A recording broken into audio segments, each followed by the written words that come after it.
And we're back. Okay, time to get through this second half of the movie where things get really weird. It's day 2, by the way. That's why I'm dressed different. Let's go.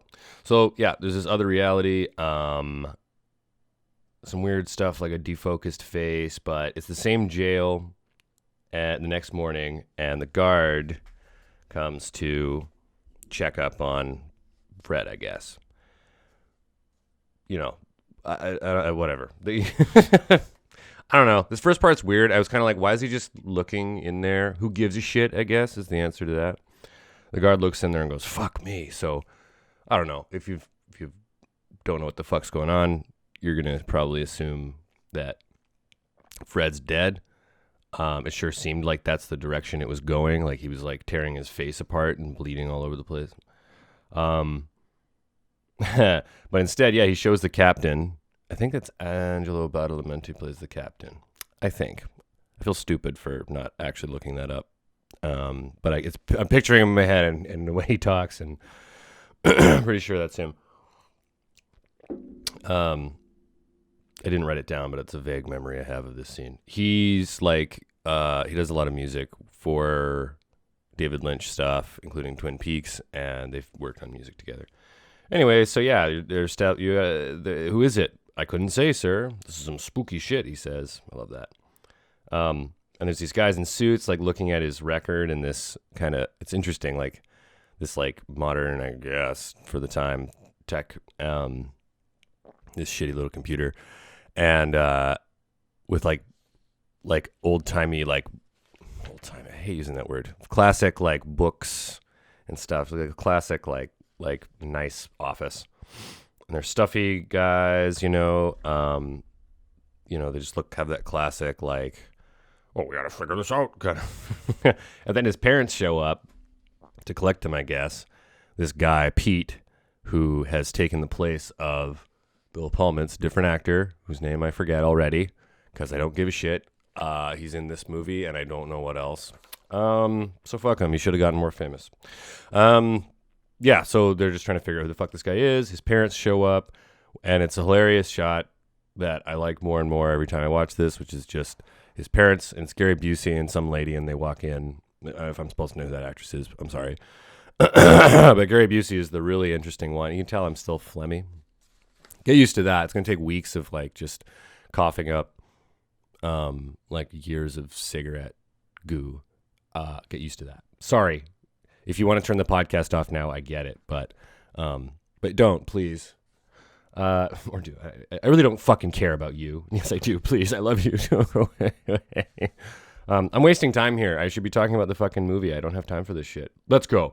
So his parents show up, and they're wearing like leather jackets, and they have like sunglasses on and like little tags to show that they're allowed to be in there, I guess. Pretty funny.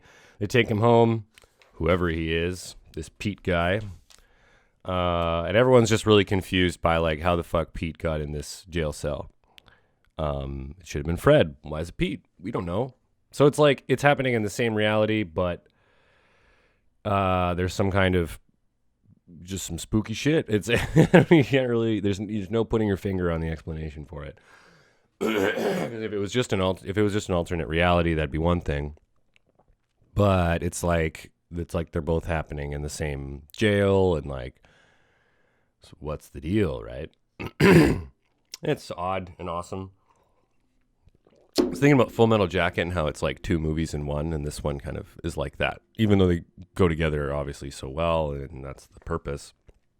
It's just interesting having the 2 parts kind of be their own distinct thing. So in the suburbs where, these guys live, there's a similar shot to when Bill Pullman's lying down in jail.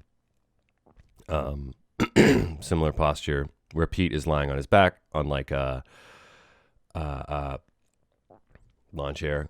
And he like gets up and there's like calm music, just sort of establishing this other world, or whatever. This other guy, and he's like looks over in the other yard. There's like a boat in the kiddie pool. All right.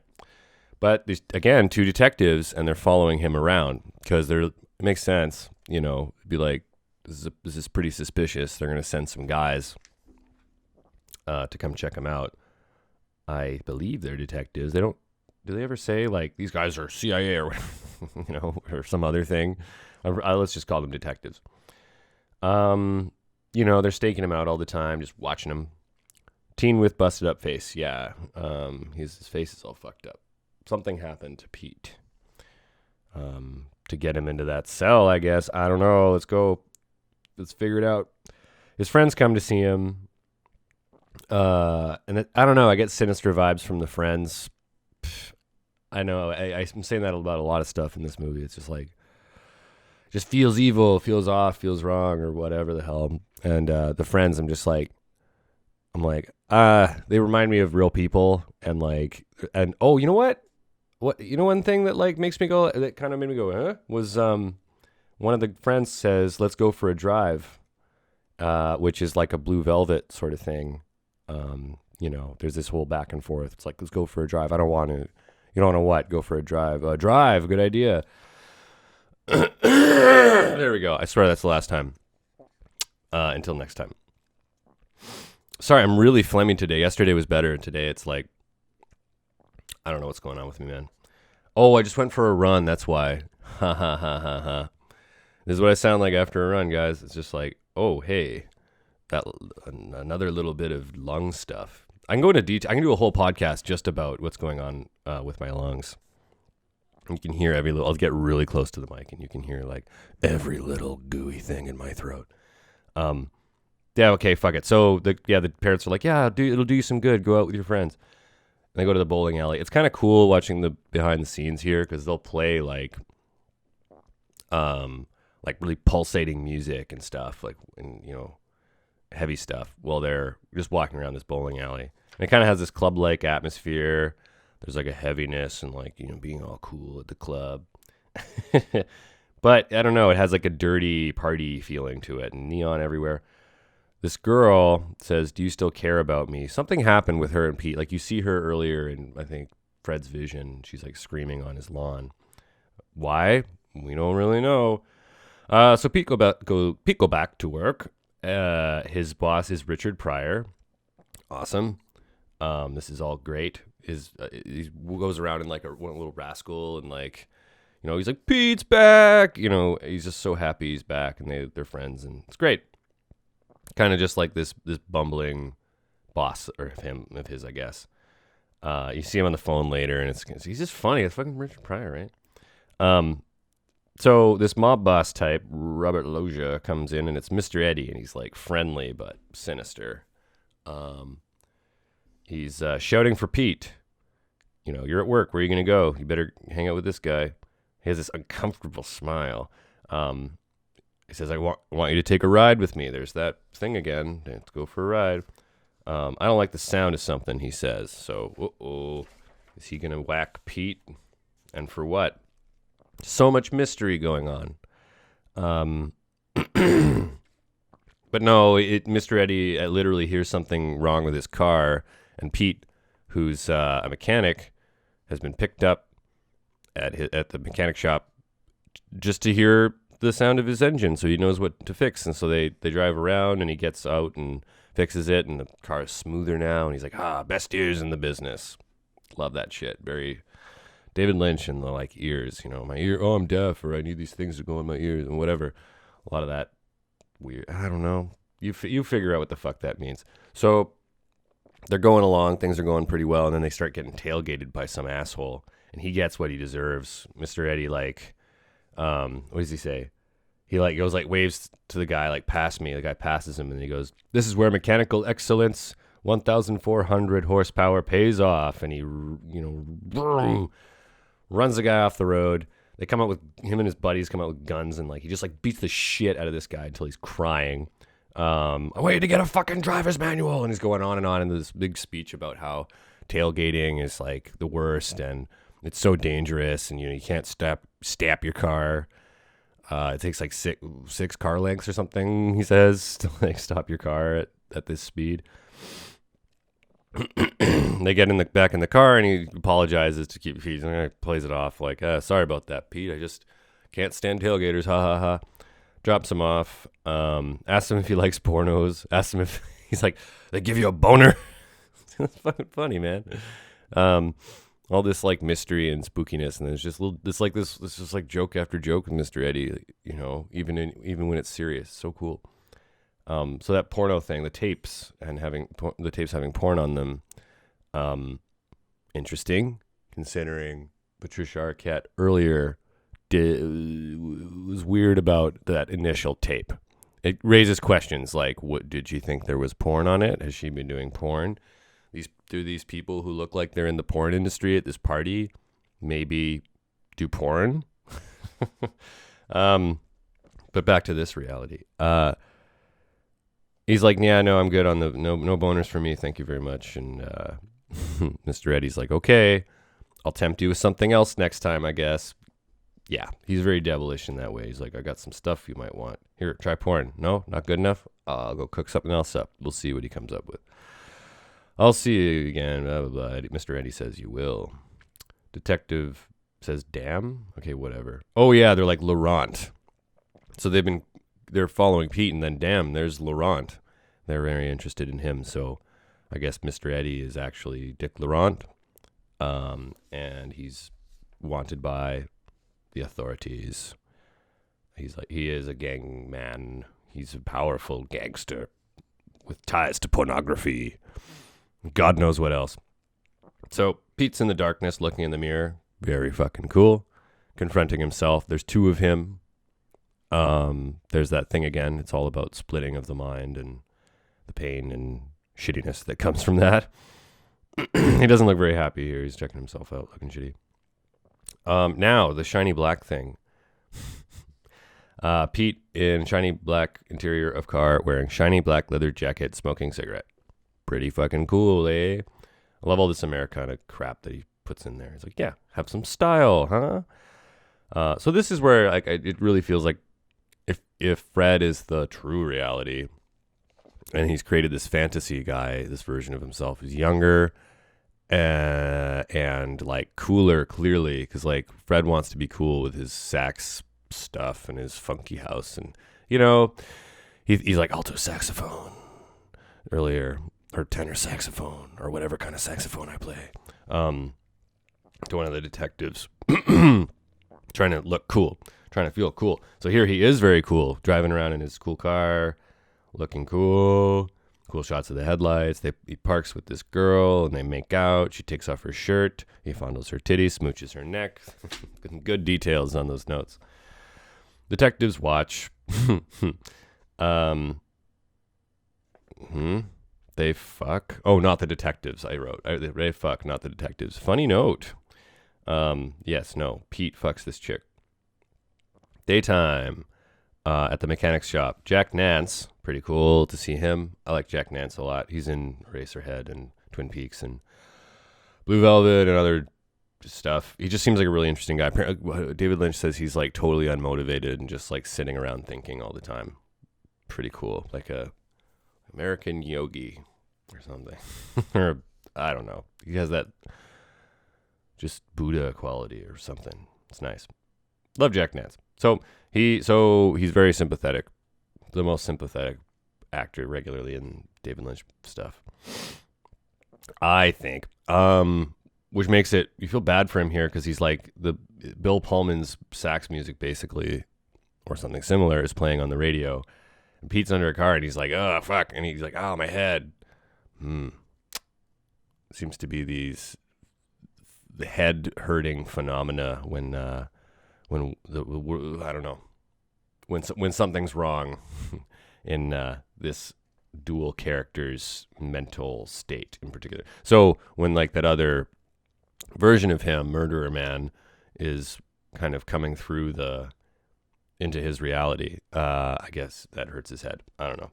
It's cool. It intuitively makes sense if it is hard to describe. But yeah, so he turns off that, and Jack Nance is like, I liked that. He's like, well, I don't. I liked that. Pout. Yeah. Big shiny black car. Yep. Honks. Here's Mr. Eddie with his caddy. Oh yeah, he says, give her a once over. You're the man, Pete. Huh. He's really like, and then guess who's there? You have this magic moment, which if you just want to go to YouTube and search Lost Highway, this magic moment, it's like cinematic gold. It's all slowed down, and this new Patricia Arquette shows up, and she doesn't have stupid bangs, and she has blonde, very light blonde hair, and this is Alice. Alice. Time to go through the looking glass. Wasn't old Pete looking at a... And Pete could be Peter Pan. I mean, you could fuck around with the names all day and just figure stuff out. Like, but anyway, he's looking in the mirror earlier, and then guess what? Here's Alice.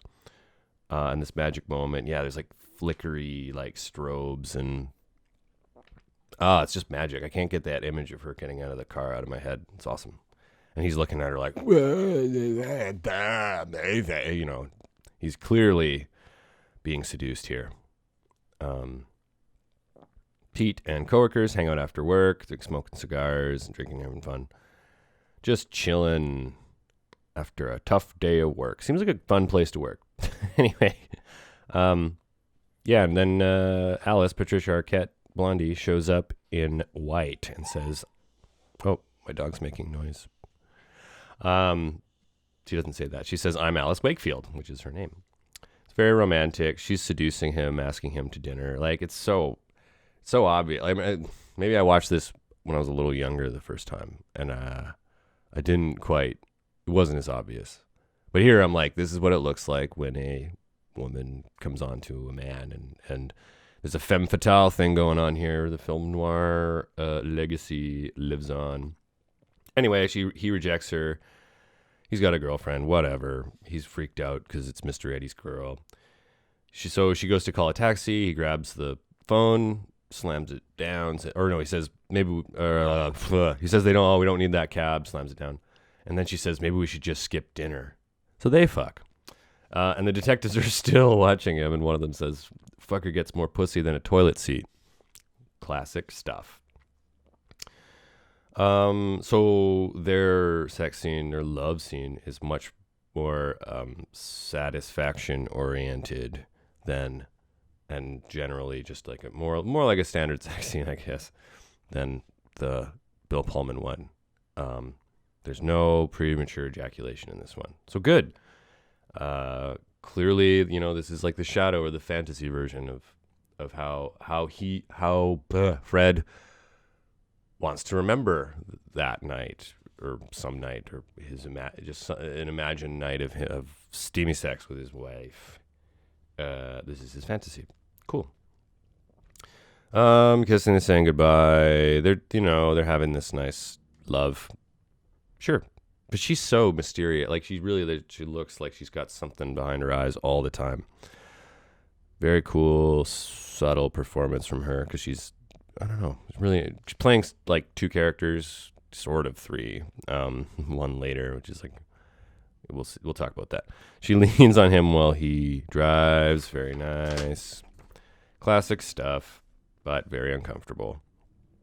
So weird visions. Of like Alice's floating head in blackness, and like Pete just seems disturbed. Humping, I wrote. Well, I guess there's some humping after all this humping. And Gary Busey has to have a serious talk. This is really cool. I like when it's just like you can see the furniture, people sitting in the furniture, and then they're just surrounded by blackness, like they're framed in like gooey black, shapes. And they have to have a serious talk. Police had gone to the parents, and Busey said, "We're not going to say anything to the cops about that night." I don't think. Do we ever really figure out exactly what happened that night? I don't know. Something fucked up with a woman screaming, and something fucked up happened. Anyway, Mr. Eddie. So yeah, but Busey refuses to tell Pete what happened to him. And then screeching vision of dead Patricia Arquette. Yes, so that would be. It's so interesting. It's sort of like it's like they're saying something bad happened, but they won't say what because it happened in a different reality to someone else. Very, very weird. It's hard to picture all the threads connecting in this schizophrenic movie. It's deranged. So, Mr. Eddie suddenly tells Pete, what? That he had to blow the brains out of a guy who made out with his girl right after he basically served up his girl to Pete on a platter, on a shiny black platter called his Cadillac. Then you look good. What you been up to? Well, fucking your girl. Boy, you're dead, dude. Pete, I'm sorry, but the sword of Damocles is over your head. That's the archetype here, right? That's the big... Look that up if you don't know what the fuck I'm talking about. Blue nail polish. Yeah, I like this. She has this like very electric blue nail polish. It's just featured so well. Like she's like touching his face. And it's so obvious, distracting, and magical. He'll kill us, he says. They kiss. Drama, drama, drama. Alice says, we could go away together. So this is so, again, film noir. It's like, we'll get the money and we'll go. And like, I don't know. It's just in a million movies. I was thinking of this movie U-Turn. Anyway, lots of movies. And it's just classic. Like, it's just classic. Porno connections. Yes. She talked about, some porno stuff, and he's not happy. It was a long time ago, she says, similar to something that Renee says to Fred earlier about Andy. A long time ago I knew him. Blah, blah, blah. These vague things of like how long ago, 1,000 years, shit. The story. Oh yeah, they made her wait there forever, like a bunch of fucking Satanists. When she met Mr. Eddie, and then there was a guy guarding the door. Yeah, very scary situation. She goes in, guy points a gun right at her fucking head, and like Mr. Eddie's like, well, doesn't have to say anything. Oh, and this Marilyn Manson music, awesome. I put a spell on you. The Screaming Jay Hawkins classic song, and yeah, she strips down, and he's like. Pete's like, so you liked it, huh? Why didn't you just get out of there? Like, you liked it. And that's kind of at the core of all this. It's like, wait a minute. Like, I'll never really have you, will I? There's that part of you that likes just being promiscuous and dirty and porny and all that. Yeah, pretty dope. And the guy puts the gun away when she gets naked. So it's like, good, I don't know. Just so many good choices that you could just reflect on. Cut to Pete's face, blah, blah, blah, blah. Yeah. We got through this. Something about Andy. Right, so they're going to get money from Andy. So here you go. See, it's the same universe. There's Andy right there. Old Randy Andy. And they're going to go get his money. Cool close-up of Patricia Arquette as she explains the plan. Yeah, she's got like smudged makeup, and she's explaining this whole plan. We're going to get the money, and then. Not much to the plan. It's just like get money and get out of there. That's the basic point. Sheila. Oh, that's the name of the girlfriend. Okay. The young, age-appropriate girlfriend for Pete. She's waiting at his house. He's never around, she says. She's suspicious that he's been fucking someone else, to say the least. Says that he's different. That's interesting. Yeah. Is this Mirror Pete? Like... How many mirror versions are in this movie? It's so interesting. Busey interrupts Sheila. He's like, just tell him. Oh yeah. He's like, no, Sheila, don't talk about this. She's like, tell him. But I don't think they really tell him. It's just a big mystery. It's like, Pete, you're evil, but in a way that you can't face, so we're not going to tell you. Alrighty. I started doing my hair before these things. Just like shower and then my hair. I just want to look sexy for you.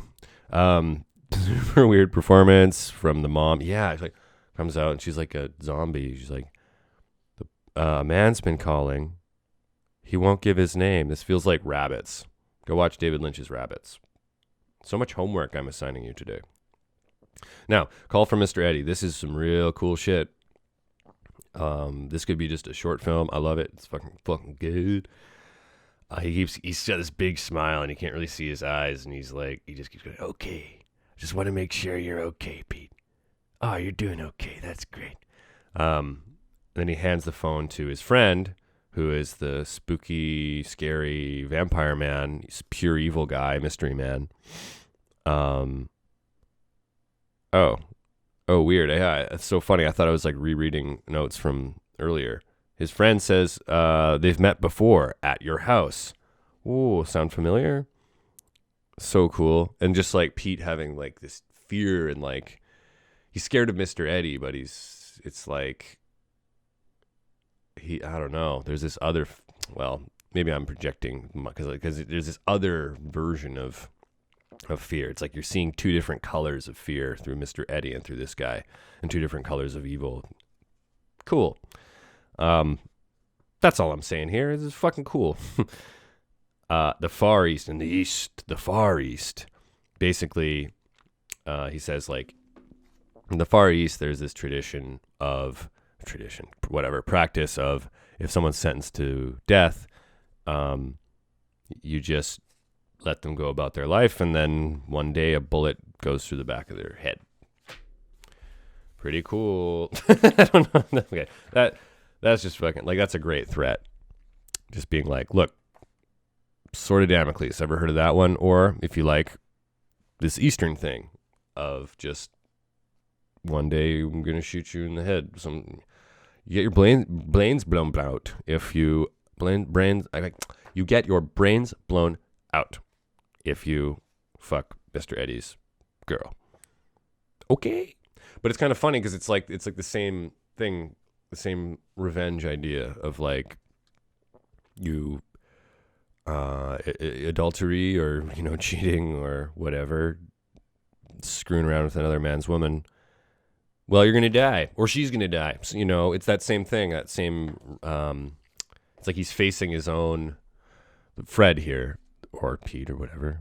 But Fred through Pete is seeing his own in Mr. Eddie. Like he sees the evil in the mystery man, but then Mr. Eddie is like this specific, like worldly evil of just like fucking jealousy and murderous anger, like the more practical worldly version, instead of like the evil lens, the evil mind of that's represented, I guess, by the evil cameraman who does tricks with his phone, the mystery man.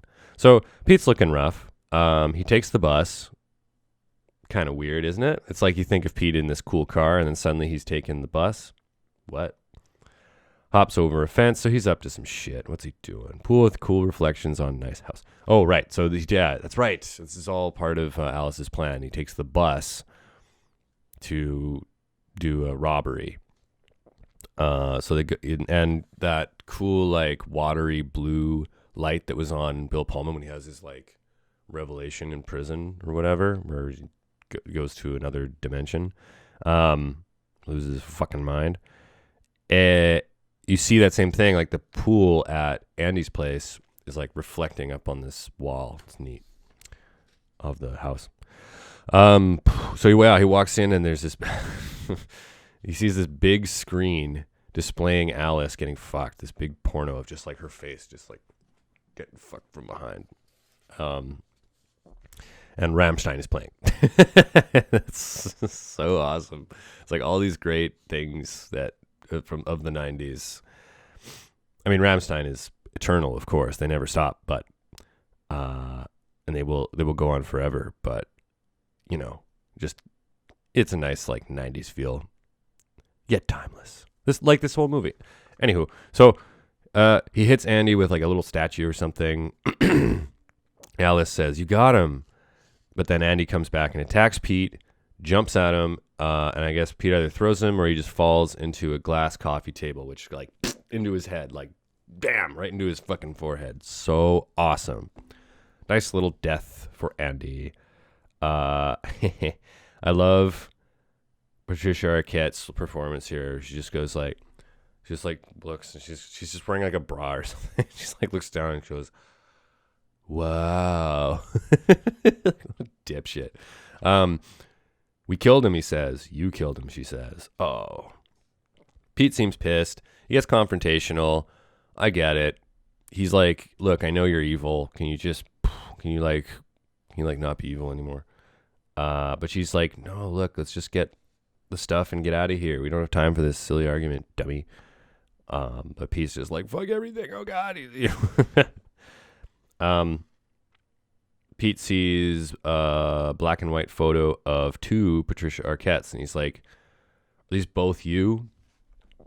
So I love the splitting stuff here. It's psychologist could do a better job of figuring all this out. But I just love this. Like, there's the well, like if you're cheating on your husband, there's like the nice wife version of you, Renee, and then there's this other version that I guess he could imagine for her,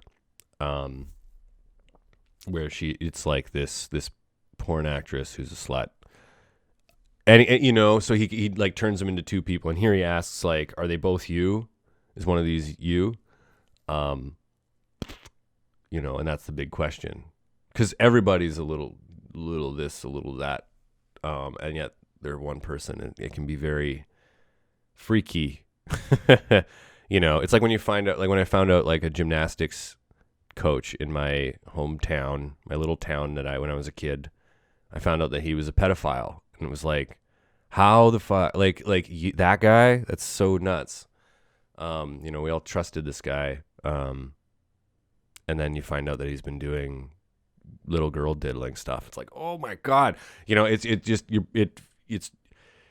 weird because it rips your brain in two, because it rips your perception of that person in two, where you can kind of see them as two people. Like, you have to, just to understand. And then ultimately you come to terms and be like, no, this guy was not who we thought he was. So that's my whole point here. This is Pete's terror at looking at this photo and seeing like two of the same person. Yeah. And she's like, this one's me. Hee hee hee. I love her like distinctive performances for different versions of this character. Or different characters, depending on how you want to look at it. So yeah, Pete needs to go to the bathroom because his head hurts. Needs to get some aspirin, I guess. He goes upstairs, and it's awesome. I love like spooky hallway shit. The Shining's my favorite thing. And so he goes down this hallway, and there's like weird light down the hall. And he goes into the bathroom, and there's this bizarre red vision of like, yeah, that's it's just like a vision basically, and it's all red, and it's like this, the image is kind of warped, like a videotape would warp, but it's just like Patricia Arquette. She's got like the red hair, and like everything's red, and she's getting humped, and she's like, you want to ask me why? And like that shit gets stuck in your head. It's so like musical and like mocking and cruel and awesome. I love it. It's absolutely great. And there's Rammstein music played.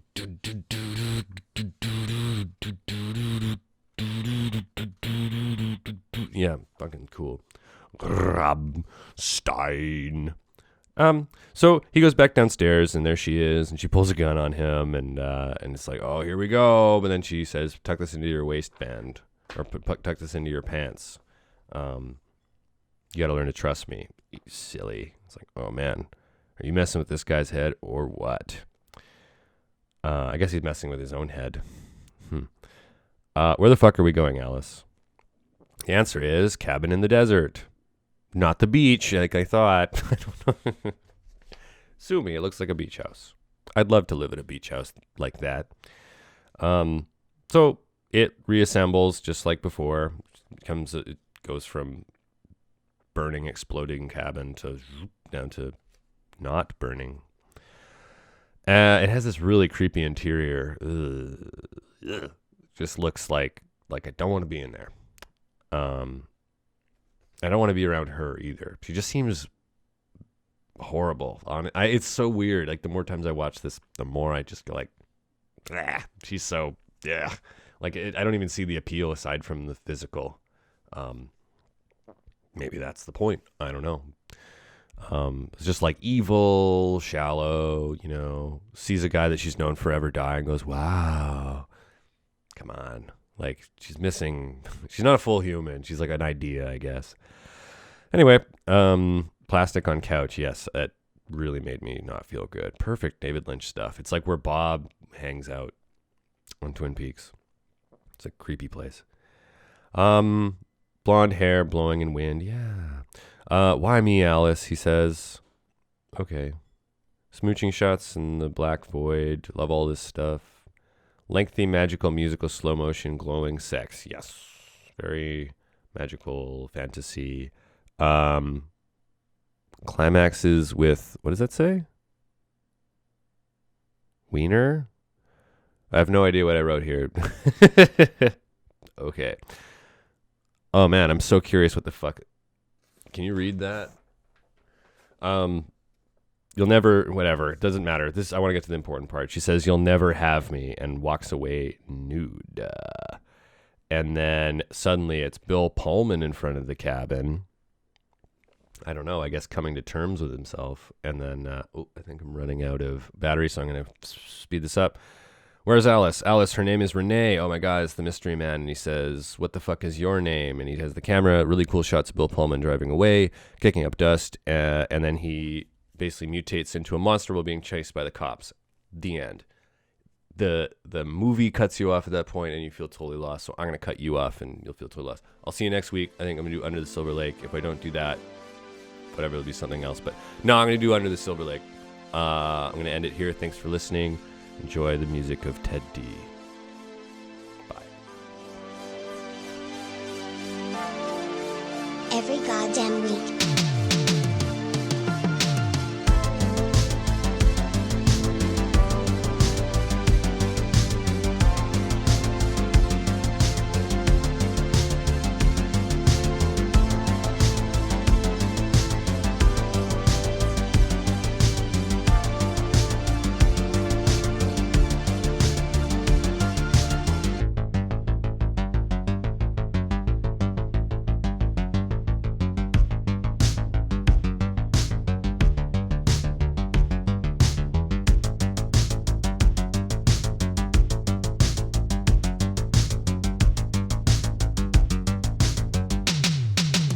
Every goddamn week.